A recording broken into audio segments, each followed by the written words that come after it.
stacking them right Oh, here. dude. You see all these? Yep. Cute. Wow. Okay. Yeah, you're not messing around.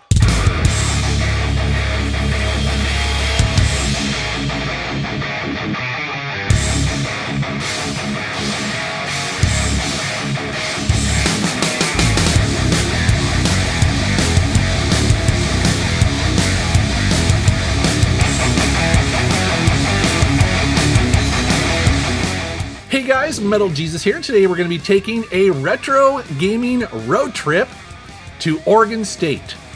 Many years ago, when I was a wee lad, I used to live in Oregon State. I actually used to live in Roseburg, Oregon, as well as Bend, Oregon, but I haven't been back in years. Actually, that's an understatement. It's been decades. And I've been kind of itching to do another road trip, and this time I wanted to go and hit a bunch of different parts of Oregon. So in this video, I'm joined by my good bud, Drunken Master Paul, and my wife, Rebecca. Over the next couple weeks, we're going to visit a bunch of towns. We're going to do some sightseeing. We're also going to do some retro game hunting. We're going to visit some music stores. We're also going to check out that last Blockbuster in Eugene, Oregon. Eat some tasty food, and try not to get in too much trouble. Let's take a look.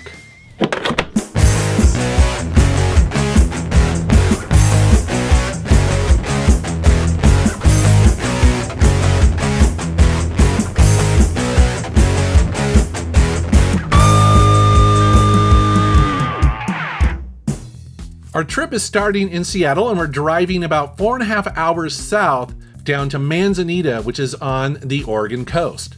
Drunken Master Paul here, and I'm with Mrs. MetalJesusRocks, and we are not with Metal Jesus because he's in his own rig, because we're on an epic road trip to Oregon, the Great Oregon Road Trip.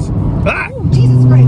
Eyes on the road! Don't die! Don't die! That's our motto, is don't die. It might be good if I pay attention to the road. Jesus Christ. Yeah, that was a rumble strip moment for all of us. B-roll! I love you. Here comes Steve. Look, there he is. I love you, Z, but we're not coming back. There he goes!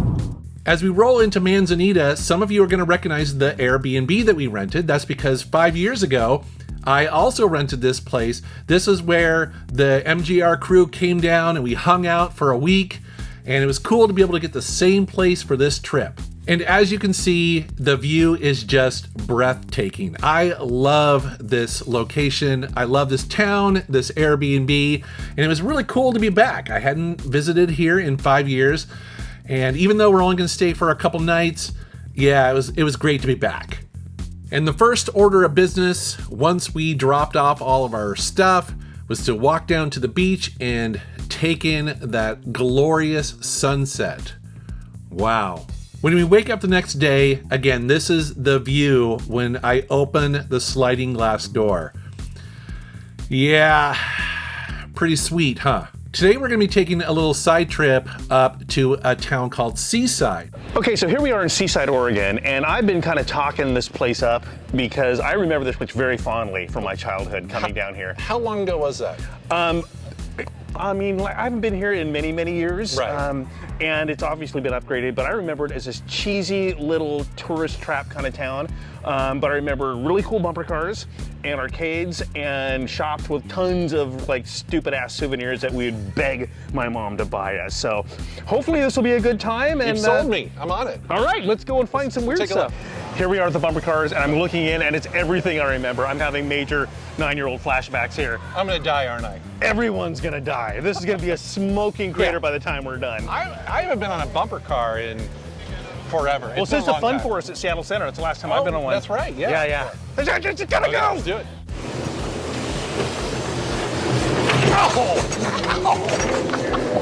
Ow! You're so doomed.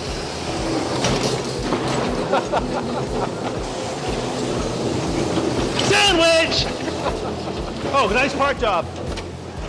It's funny because he was kind of skeptical because he hasn't been back in several decades, and he was wondering if his childhood memory would be tricking him or not.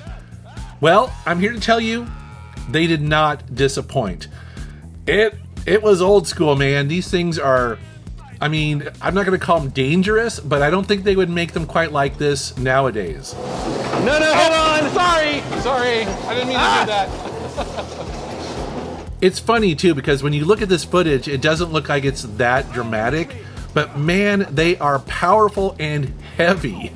I mean, when they smack into you, it's like, yeah, it knocks you around.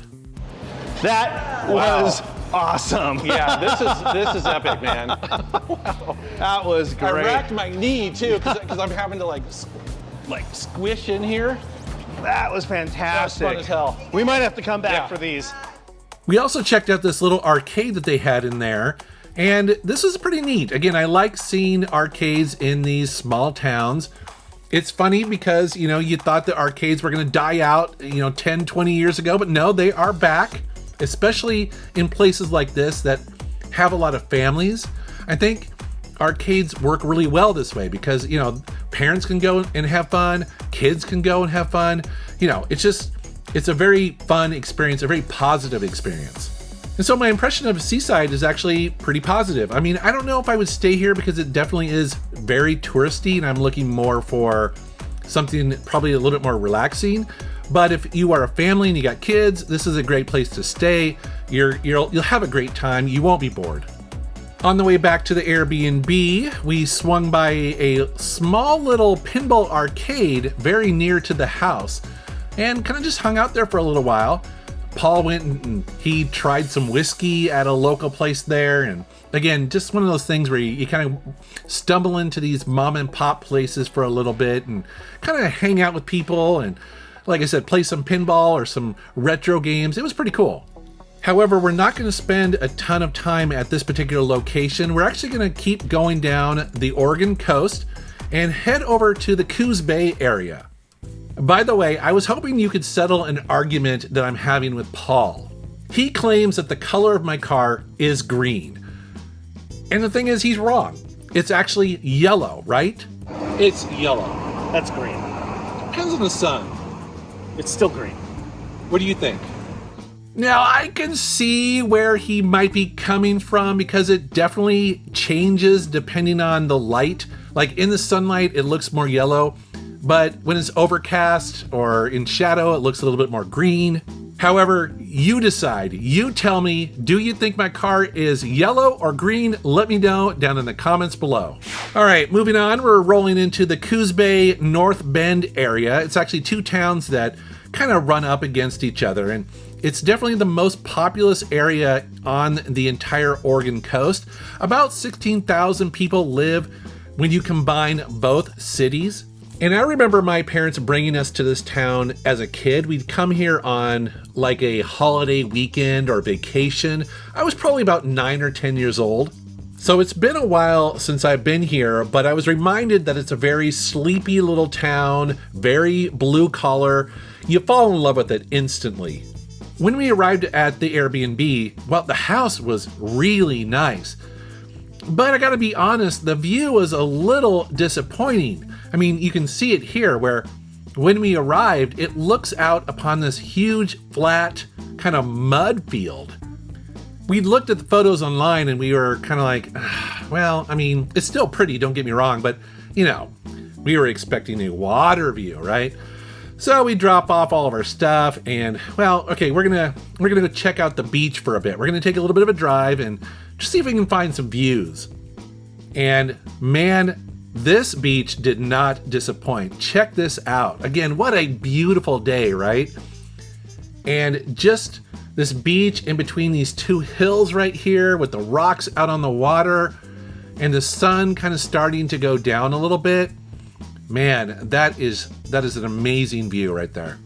The cool thing is when we got back to the house, well, the tide had come in and suddenly the view was like 1,000 times more gorgeous with the water, almost up to the edge of the windows. It was pretty cool. It was pretty insane. So this is kind of what we were hoping for here, and I was very, very happy. Fairly close to our Airbnb, I was told that there was a small retro gaming shop that I should definitely check out. Now, I'll be honest with you guys. Where this store sits is in North Bend, and As I mentioned previously, there's not a lot of people living in this area, right? The population is kind of small. I was thinking, how good could this retro store actually be? Well, you're about to find out because I was blown away by this place. And don't get me wrong, I've been to a lot of retro gaming stores, you know that. But when I walked in, I was like, okay, it's decent sized in here, kind of small, but then I start looking around and I start noticing some stuff. The first thing that I noticed was they had a really decent selection of original NES and Super NES cartridges. It wasn't picked over. Also, lots of PlayStation 2 games, Xbox, and again, I was noticing that it wasn't really picked over like I was used to seeing. And then I noticed something really interesting in the corner here. A lot of in-box handhelds. You see a couple of these every once in a while, usually behind glass, but not this many. And again, all of these are for sale. I was like, wow, this is amazing. There are some handhelds that I haven't seen in a long time just sitting here on the shelf waiting to be bought. As I moved through the store, in the back, they also had a pretty big section of big box PC games. Again, in a small little store like this, in a small town, all these big box PC games, I was like, this is really cool. Some really popular ones too, like the original Half-Life, Quake 2, Full Throttle, Beneath a Steel Sky. She had a couple Elder Scrolls classics like Arena and Daggerfall, and she even had a complete copy of Elder Scrolls Travel's Shadow Key for the N-Gage phone. But then the owner of the store popped her head out and she's like, hey, you haven't seen anything yet. I've got way more stuff in the back room and it's all really good.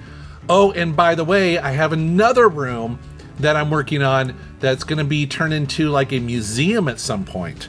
And again, I've been in back rooms of game stores before and they're always really interesting, but usually it is, the overstock, the stuff that, is fairly common, but not here. This was blowing my mind. Everywhere I looked for every system back here were like desirable hidden gems, rare games. I was like, and they're just sitting there because these are the extras. These are the duplicates that they have for the store. These are extremely collectible. Yep. And she's got copies here. So. Stacking them right there. Dude. You see all these? Yep. Cute. Wow. Okay. Yeah, you're not messing around. To give you an idea what I'm talking about, those 3 games alone are probably worth anywhere from $400 to $700 a piece. And they were just sitting on that shelf mixed in with tons of other collectible PlayStation 2 games. And I asked her, I was like, is everything in the back room here for sale? She said, yes. And then she's like, hey, you want to see something really cool? I had no idea that I was going to step into this today. Yeah, you have no idea. Yeah. She's like, no, you had no idea. And she took me outside and around the building to the other half of her storage space here and showed me the rest. This room is really interesting because this is where she is working on organizing stuff for a potential museum that she hopes to open up in the area. And I've heard how difficult it is to start a museum, but what's interesting about her is that she is working with the mayor of the city to make this happen. Her goal is, in her words, is to help put the city on the map, to give people a reason to drive all the way out here and see all this stuff. It's pretty crazy. By the way, she's been in business for over 25 years, and because she's the only retro gaming store in the entire area, collectors, big and small, they all sell to her. These are not empty boxes. Every one of these has the console and manual and all the paperwork inside them. One of the systems that I'm always collecting for is the PSP. I'm going for a complete collection, and she had a couple games here that I hadn't seen before. People always ask me what software I use for cataloging my games, and that is the CLZ app that I have on my phone. Now, they are the sponsor of this video. However, I've been using them and paying for a subscription for several years now. I really like how this app is designed. It's very easy to navigate, plus it has a bunch of features that you can dive into if you want to really get into the nitty-gritty of something. I like how you can scan a barcode and see exactly what a game's worth, both loose, complete in box, also graded. And in my experience, they seem to have more kind of the weirder stuff that I typically collect. Some of the import titles, also some of the homebrew games will show up in here. It has a pretty extensive library. Now, it is a yearly subscription for $15, and like I said, I've actually been paying that for a couple years now because it really works for me, has a lot of features, and I really like it. And so I did pick up a PSP game that I was looking for. I was able to use the app until I didn't have it in my inventory and I was getting a decent deal on it. So I want to thank them for sponsoring this video, and I'll put a link to their app and where you can find out more information down in the video description below. So as you can tell, this was a complete surprise. I had no idea that this was going to be my afternoon walking into this place. It was just, again, completely mind-blowing just how extensive this collection was, and also the store and everything that she had for sale. I was genuinely very, very surprised. So obviously, if you are in the Coos Bay, North Bend area, and you are a retro gamer, you definitely have to swing by this place, man, because you'll find something that you have never seen before, or something that you haven't seen in a long time. You'll notice that Drunken Master Paul wasn't with me at this gaming store. Well, that's because he was keeping busy himself. And me and Kelly are about to go bombing around the dunes. Rock out. Oh, it's really pudgy in here. My face is about to pop.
Alright guys, well that is part one of our epic road trip through the beautiful state of Oregon.